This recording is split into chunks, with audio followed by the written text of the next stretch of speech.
Your goddess has no dominion here. Audiences have been living in this world for 16 years, but you've been living in the world of Avatar and Pandora with these characters for a lot longer than that. Tell me how the idea for Avatar came to you. When was that spark for Slit? All right, so if we want to talk spark, we're talking about a dream I had when I was 19. I was in college, and I just had this dream. I have a lot of very vivid dreams, right? And this one particular dream was a bioluminescent forest with these little spinning, glowing lizards and moss that lit up and all that sort of thing. So I got up and I drew it and I painted it, and then I forgot about it. And then years later, when I had founded this company called Digital Domain, and we founded it to actually create characters and worlds using CG, which was a fairly new thing. This was in the early 90s. And I wanted to create a story that would push that company forward, like really a kind of a provocation to like create the new tools. So I wrote Avatar in '95. So for me, it's now 30 years, right? Now 10 years we didn't go forward with it. And then in 2005, we got serious about, all right, how are we really going to do this? And then one thing led to another. Pretty soon we had the first film. 3 films. Fire and Ash is the 3rd film. Mm-hmm. I know you've already done some filming on part 4 from my earlier conversations with you. Mr. Cameron, when you think of what you wanted to accomplish with these movies, and then you go and you live in this world, and then you see them up on screen, did you accomplish everything you wanted to do with these first 3 movies? Right. I think it's important for people to know going in, if they're going to get up out of their house, go spend the money, that this film ends, right? That it's not a cliffhanger ending, it's not just a chapter. If we do 4 and 5, that becomes its own story. Some of the same characters, but it's its own story. But I don't want to get ahead of myself. I mean, we have to make some money with this one, and we have to see that audiences still accept it. But I'm satisfied with the result in the sense that regardless of what the film makes monetarily, we know anecdotally that people are having a strong reaction emotionally, right? They're moved by the film. And so as an artist, that's all I care about. I think that's all the actors care about as well, that we've told a story that results in some heartbreak, some tears of joy, some sense of resolution. It's complex, it's a big story, it's very detailed, it's very novelistic, it follows a lot of characters. But if we're sticking the landing, that's all I care about. There's tons of artistry that goes into a movie like this, from the acting to everything that you're creating in real world environments that are then that you put on the big screen. Do audiences appreciate really the level, because you hear AI this, AI that. Do they appreciate the level? Yeah. I'm glad you mentioned that, because we haven't, to this day, used generative AI at all in the Avatar films. We use a completely different workflow.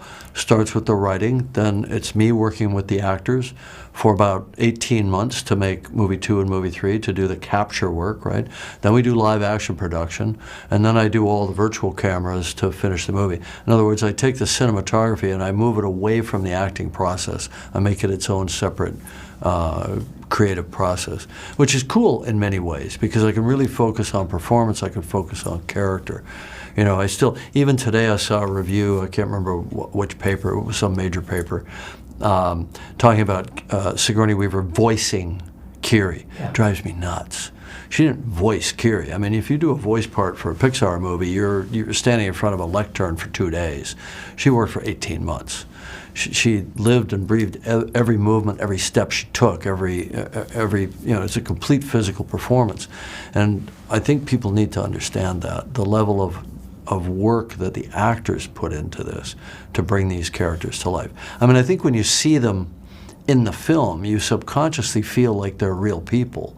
So we know we're successful on that level, but I wish people appreciated what the actors put into it. They pour their hearts and souls into this. It's some of their best work. You've got Academy Award winning or Academy nominated filmmakers doing some of the best work of their careers, and people think it's a voice part, Awa will provide. Yeah? So where was Awa? Where was Awa when our son... Jake! I'm in this place where I have nothing. Not my people, not my forest. Even my father's bow is gone.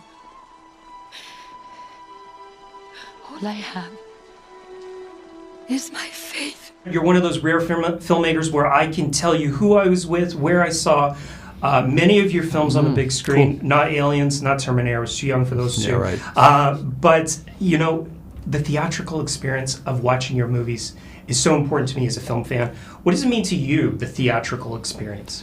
I don't want to say it's everything because, you know, some people prefer the convenience of their home or they have kids or small kids or whatever. You know, if you can get to a theater, by all means, get to a theater. It's just going to be better. It's just going to be a better experience. People aren't going to do it with every single movie that they want to see. Some of them, they'll wait for it on streaming, or it'll be available on streaming right away. But I think something special happens in the theater. And I think it has to do with one simple thing. Everybody always talks about the group experience. Yeah, when you laugh, you think something's funny and you hear everybody else laugh, there's a sense of, oh, okay, there's a solidarity as a human being. It's almost like a reality check that your emotions and your sensibility are good. You're good to go, right? But that's not what I think it really is. I think it's you don't have a remote. You can't pause it. You're not in control. It's like a roller coaster leaving the platform, and you're going to go for a ride, and you can't get off until it's done.